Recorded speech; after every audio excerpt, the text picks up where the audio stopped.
Good Great ball. one. Good one. Good ball, look at that.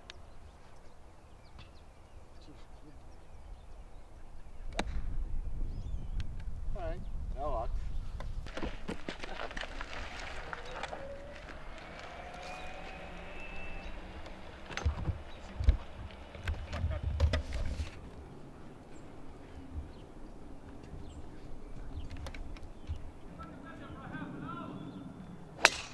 Give you 5.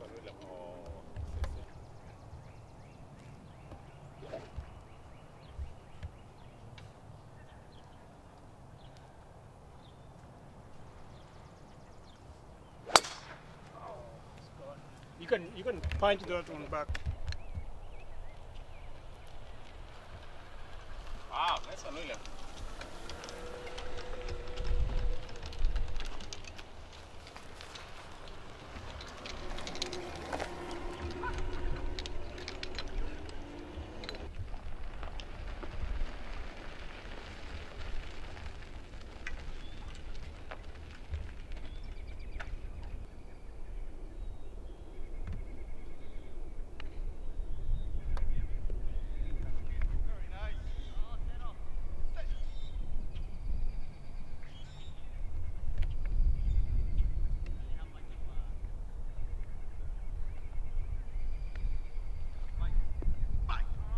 Get in. Yes. Oh, thanks. Beauty. And he got that on video. Come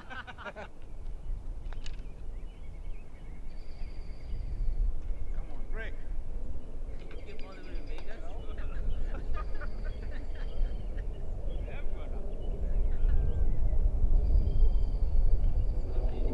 want to make a jump national, so national. Bring people what they've never seen.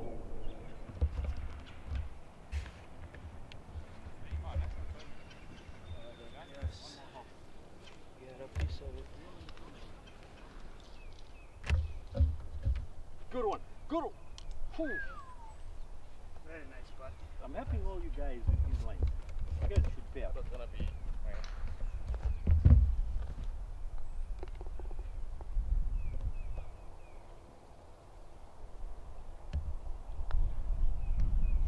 Oh, nice putt. Oh! Whoa! Bye, Cliff. Come on. That could have been a good putt. Kidding me. That's a gimme, right?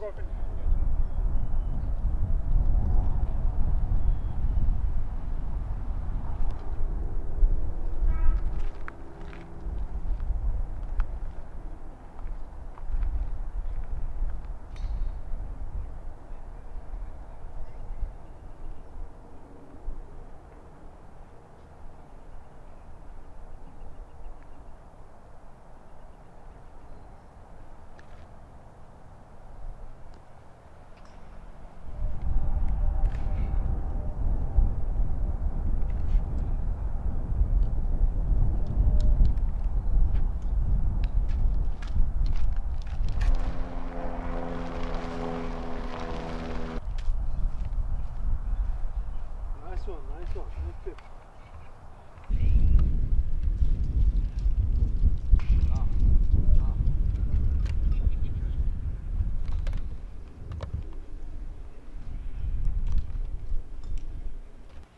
Wait, I don't want to be like you.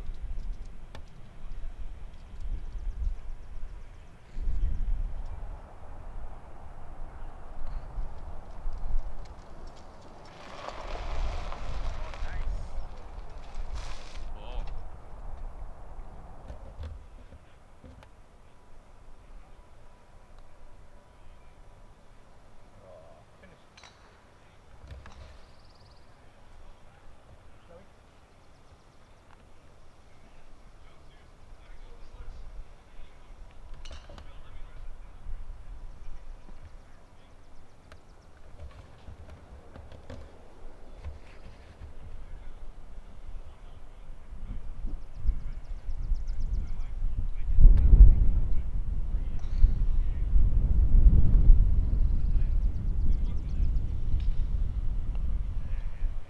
Oh, nice.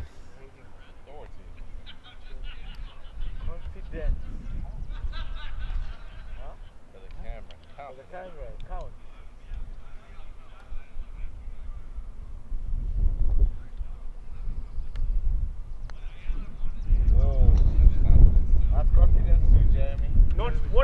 do on the camera, man.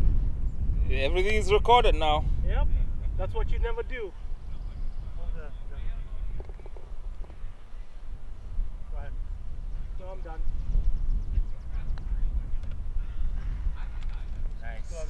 So are you guys done with this now? Yeah, this is over. Done? All right. So what do you feel? What do you feel? Jeremy, you are the. This is your first time to play in this tournament. How do you feel joining the team? I hope I showed everybody what you should never do when playing golf. Watch it twice. Never make those mistakes, please. Chris, what's your comment on this Well, thing? it was a nice event. Glad to be here. Always a challenge. Looking forward to the next tournament. All right. How soon do you? How soon again are you guys gonna be here? It's a monthly tournament, so we'll play sometime next month in May, and then we have our year ender in September. So every month till September. All right. See you next month. Thank you. Good luck, guys. Thank you. you.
Very nice, gentlemen.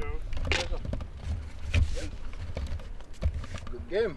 So how do you guys feel about finishing this course today? How do you feel, Jeremy? You are the defending runners-up champion. How do you feel about today? I think this was a great selection of a course. We enjoyed the day. It's we should play here again more often. Yeah. How do you feel your chances were today? I don't know about my chances. Wasn't exactly a great day for me. You're still a little bit but rusty. who knows? You never know. All right. Until when you get to the clubhouse and find out how else everyone sucked, you never know. I'll see. We'll see you there. We'll soon might find have out. a shot. Thank you. All right.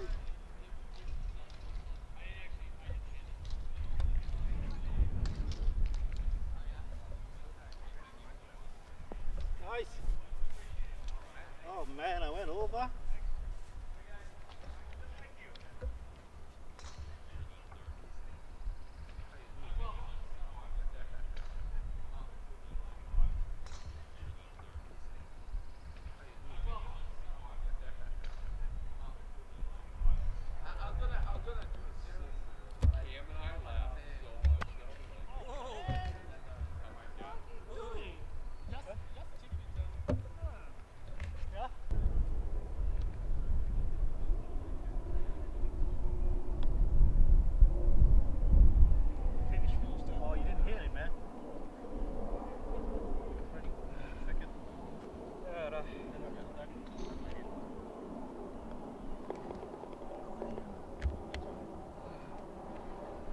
afraid of the ball.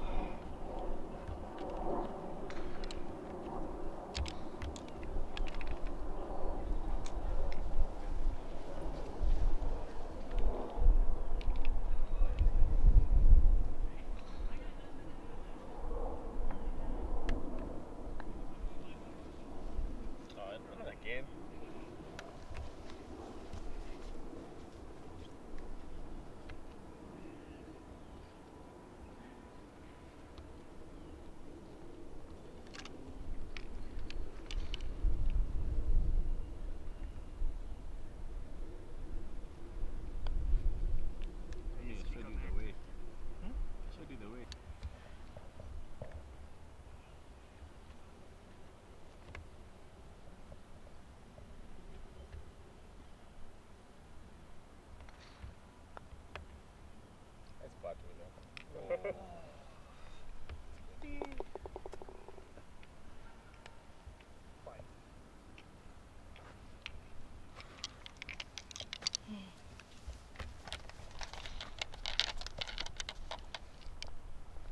Hola.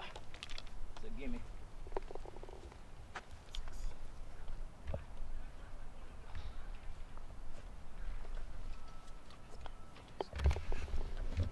Someone's club on there. Nice game. Johnny, that's your club over there. So it's fine. That's good. Yeah, man.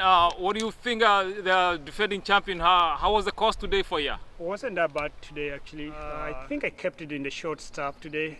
It's the first time we are out. Everyone is rusty, definitely, but I'm not sure. I played well, so I don't know how the rest of the guys played. So hopefully that's going to be enough for me to win. But you feel your chances are good, right? I like my chances today. So, what can you tell us about this game? What do you like about game? Why are you involved in golf? It's a way to be out, with friends. We spend about 4 hours to play a round of golf, and you chat with guys that you haven't seen maybe for a month or 2 months. So it's good for us. It's kind of like a way of get together for us, if I can put it that way. All right. Thank you so much, sir. We'll soon find out how you did. Oh, thank you, sir. Thank you for your time. All right, sir. How do you feel about today? How was the course? How do you experience it today? That was a very good course. I think the greens are looking very good. A little fast, but we played pretty well. The How first you- group Yeah. out, and we're just tallying up the scores, see who did what. What do you feel about your chances today? How do you feel you did? Well, it's the first game of the year. I don't think I have any chance, but anyway, we'll see. What do you like about golf mostly? Why is it? Why do you engage in this game? What do you like about it? Well, the challenge is it's a frustrating game. When you look at it, it looks simple, but once you get onto the greens, Chief, you realize it's not just a simple sport. You have to have concentration and a lot of focus. Thank you, sir. Thank you. Really? What are you doing? What's this block? Kenyans here. Were you out there on the golf course Kenyans with are them? here? Yeah, they came. We heard about the guy with the camera out there. Do you know Kenya? You're the man. You know, guys. Do you know Kenya, you guys? Kenya. Oh yeah, sure. Yeah, it's in sure Africa. What do you know about Kenya? I It's know in that Africa. Kenya's a great place to visit. Oh yeah. Yeah, The they safari. got Are they in the, yeah, I was just going Beautiful to ask you women about there. the safari. A lot of beautiful women there. All right. What else? Yeah, Beautiful why? women. Do they I like do your round do they putts. do the marathon? Is that the other group? Yeah, the marathon. The Kenyans win marathon. Yes. Yeah. But this year they got their ass kicked by Ethiopia. Oh, that's oh, Ethiopia. Ethiopia. That's the one I was Kenya's thinking the about. best. How are they at golf? But we're coming back to defend the car to get it back next year. How are they at golf? They are good in golf. Yeah. Did they do the bobsled like the Jamaicans? Not yet. The Jamaicans didn't do too good. Oh And I'm yeah. going down in 2 weeks to show them how to do Well, it. you know what? Kenyans are good at sand surfing. Right? Kenya's good at what? Sand surfing. I didn't know that. And your women are beautiful. Oh, do you plan to go to Kenya anytime? Thank you so much, guys, for coming in for Safari Boston's fourth season opener. And today we do have a special guest, but I think before we go there, we have a couple new members that joined in. We had Terrell Johnson, who just left, and then we also have Jeremy. We had some other people who couldn't make it today because they had stuff going on, but we're going to have them on the 14th. So, JC, this is Safari Boston Golf Club. We have more members. Over there is Jeremy Kenywa. That's Francis. Francis is Safari Boston's co-chair. And then we have Tommy Ngata. We have Pedro Belizaire. We have Chris Esitongo, is our director of activities. We have Kirudi Jenga, a staunch member there. We have the defending champion right here. He's also our secretary, William. We have our treasurer here, Frederick Shege. And then we have Lawrence Kimama. We had someone else who was here, Tara Johnson, but left earlier. And this is JC guys from Flying Kites. It's an organization that is doing some great, amazing things back at home in Kenya. And so she's going to be talking to us. I don't want to take away the thunder from her, so she's going to do a presentation and tell us all the great, amazing things they're doing. We did go, some of the members went for a function they had in downtown Boston, and I think they're going to be having some more. So everyone here is more than welcome. They love to have all of us there. It was very electrifying. I mean, and I think it was the first time that there were so many Kenyans in their event. I was so excited. Yeah, so people were very excited. Yeah. So my name is JC. I am on the board of directors of Flying Kites, and I think probably helps to share why I got involved in Flying Kites and tell the story of why I'm so impressed with the organization, and then share a little bit about our journey over the last few years. So about 10 years ago, I decided, having grown up in Boston, so I grew up in Boston, I went to university in Boston, and I hadn't traveled that much.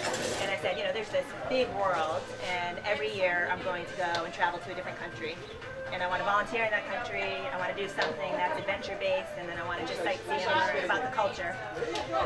And so I spent 10 years. I did South America, Southeast Asia, I've been to other parts of Asia, Sub-Saharan Africa, the Middle East.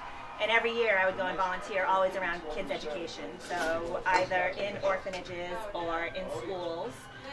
And just learn more about the access to education and some of the challenges that different cultures face in terms of what children have access to education and what kind of education.